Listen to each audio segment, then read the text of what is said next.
So, you know, there's the signing process, and then the final stamp is the recording, yes. When that deed is stamped into the registry of deeds, it is given a book and page at the registry, and that's the official. That shows that. That's the official.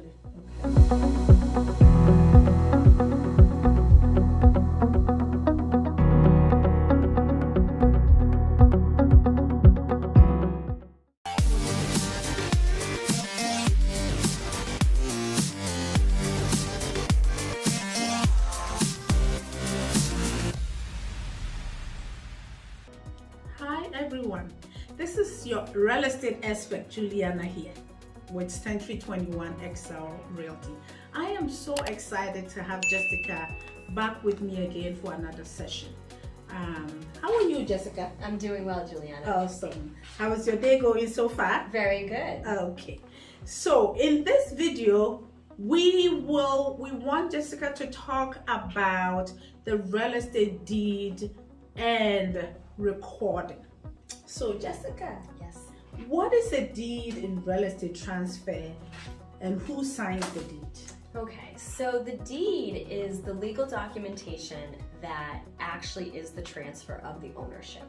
So at closing, we have the deed transfer from the seller to the buyer. At which time we question who signs that deed, okay? So sometimes we have a particular individual who owns a property, and they would sign the deed over to the new purchaser.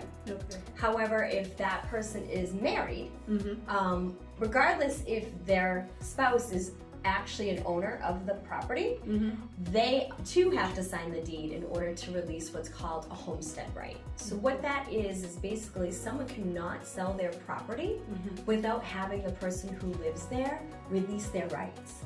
So a lot of times people get a little bit up in arms and say, oh no, I own this property, my wife has nothing to do with it. Well, guess what? The wife has to sign that deed before the property can be transferred. Okay, so a lot of people don't realize that sometimes a non-owner has to sign the deed. Wow. So a deed is more like the transfer ownership from one person to the other. Exactly. And that's the paperwork in writing. Exactly. Okay. So a lot of times people get confused, they think about a car. When you own a car, you get a certificate of title. Yes. And that makes you the owner of that vehicle. Okay. But in property, in real estate, it is the deed. So the deed makes you an owner. Yes. So if your name is not on the deed, you're not an owner. You're not an owner. No. Yeah.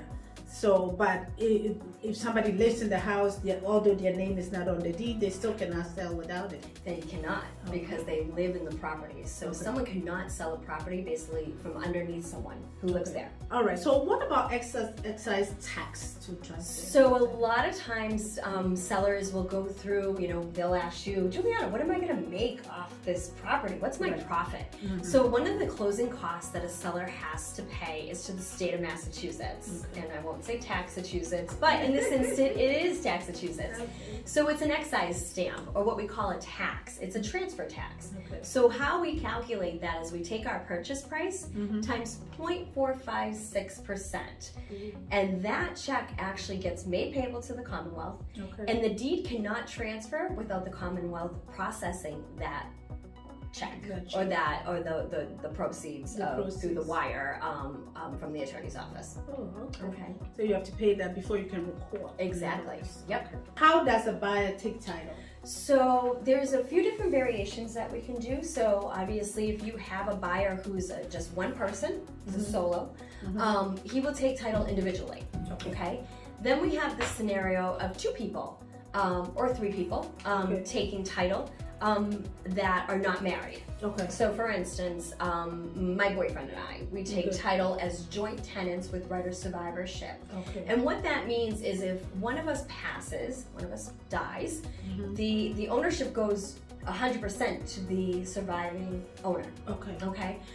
And then we have a husband and wife scenario, which is obviously, a spouse, two spouses, and that is husband and wife by tenants by the entirety. So we need that specific language in order for, again, if one spouse passes, the other spouse owns it 100%, and doesn't have to deal with probate court. Oh, okay. That's what the whole thing is, to make sure, if anybody does die, what happens to the property? Do we have to go to court, or is the living owner able to proceed with the sale of the property? Oh, nice.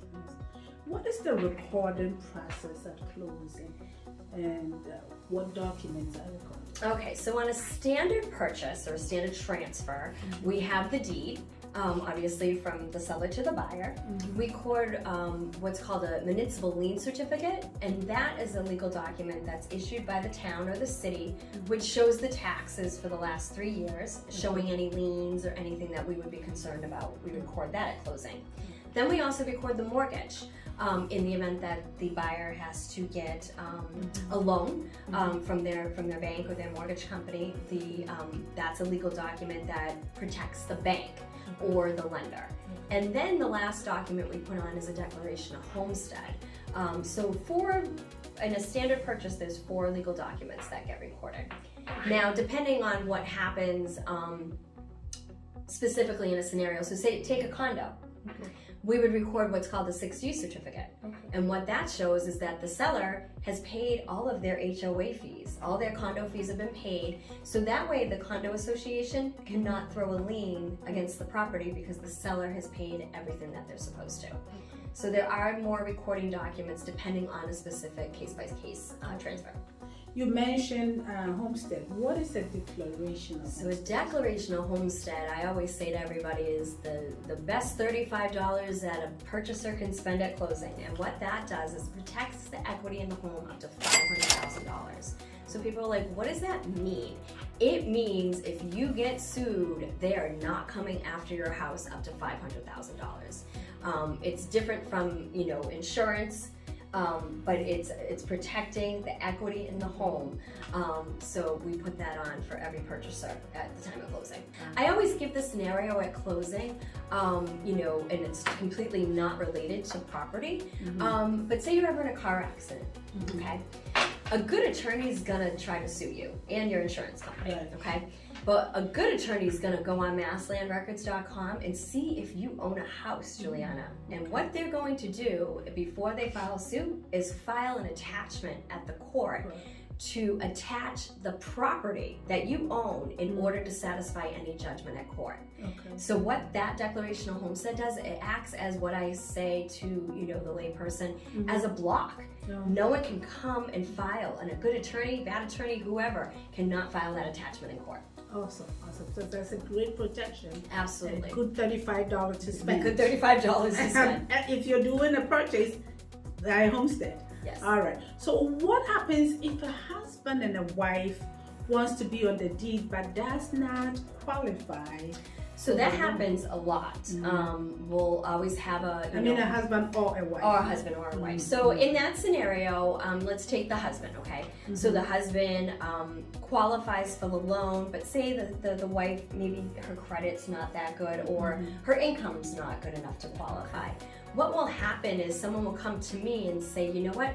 She's not on the loan, but we still want her on the deed. I want to protect her as an owner. So the wife can be added to the deed, and what we do is we let the underwriter know at the lender to say, you know what, she's not going to be signing the note. She has no financial obligation under the note of that loan. However, she will be put on the deed, and then she'll sign the mortgage at closing, because one of the things that people don't realize is that when we record the documents, we need the deed and the mortgage to match. So it's very tricky. So that's why we always want to make sure our banks and our lenders know about the non-qualifying spouse beforehand, because guess what? We get to closing and so many wives or husbands are like, oh, I want to be put on the deed. No, you can't. We have to wait now because there's no time to have the mortgage edited to have you be added. So, but after everything is recorded, their name can be added. They can, yes. It's for an additional fee to the Commonwealth, though, just so you know. So if they're on the mortgage, then they're responsible for the No. So that's where people get a little bit confused. It is the note. It is your promissory note. When someone signs that, that states that I'm going to pay back all of the money.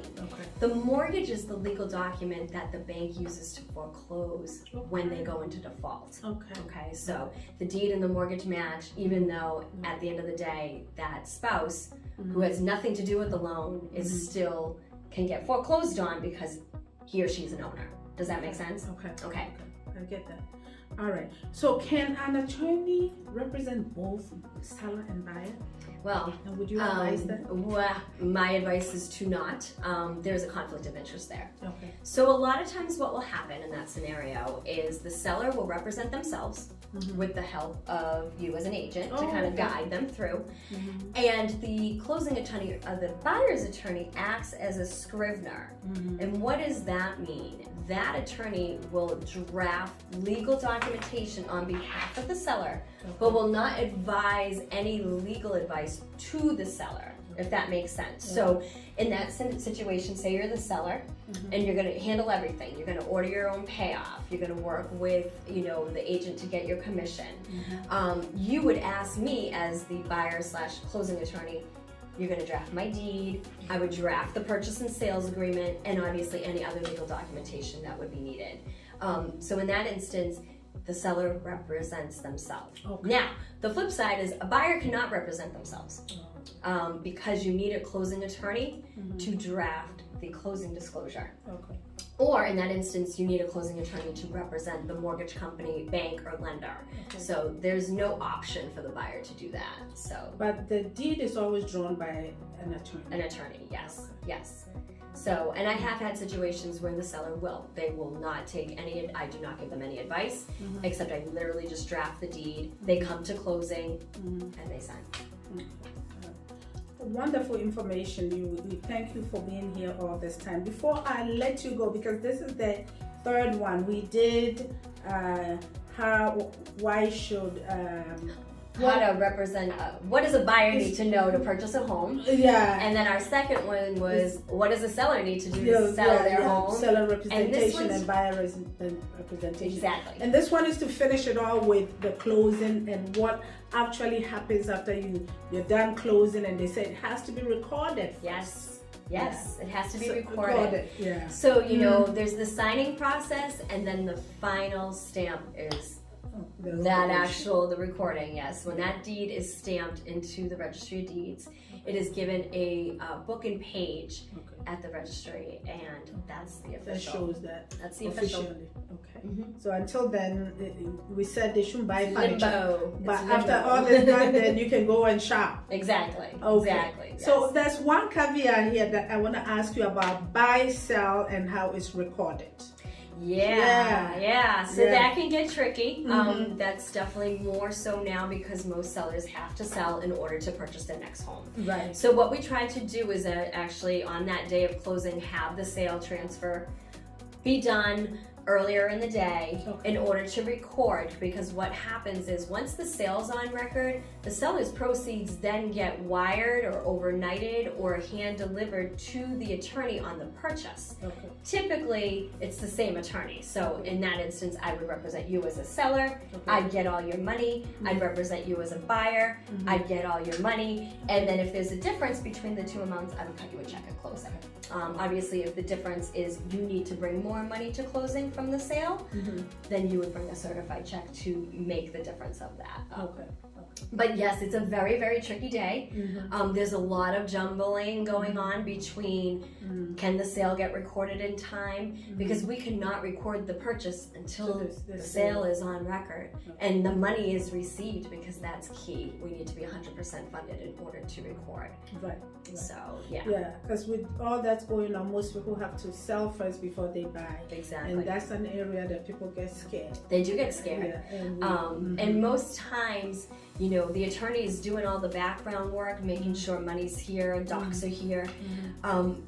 But the seller is more concerned about where's my moving truck and how am I gonna get out of this house to do a final walkthrough to get to the new house, and where do I go in between? So I tell, this is my advice.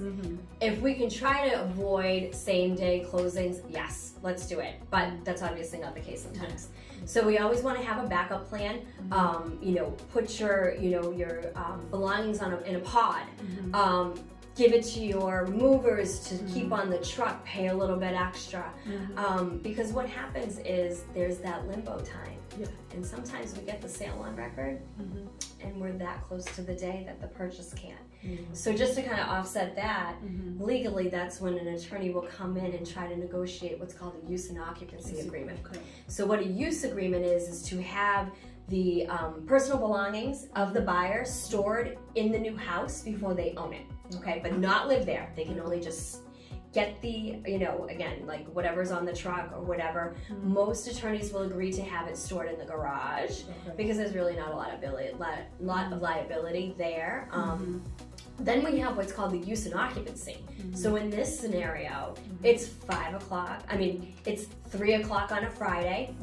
And we only have until 4 o'clock to record. So what are we gonna do? We have a homeless buyer. So that's when everybody comes together to say, you know what? We've signed, the sale is on record. It's just a technicality to get the purchase on record. Can you please allow the buyer to stay in the home over the weekend, and we will record first thing Monday morning. That's obviously worst case scenario, but it can happen, and sometimes we negotiate that a little bit sooner when we know what's going on. So we do this all the time. All the time. Buy and sell. We handle it. We always make sure that the seller is never homeless, and we will never sell your house from under you until you know where you're going. Exactly. So this is the communication is key on those type of transactions. Everybody has to be on the same page and really have a plan A and a plan B. Yes. Okay, so if you find this information helpful, we bring videos every week. So call us, call me, subscribe, and comment.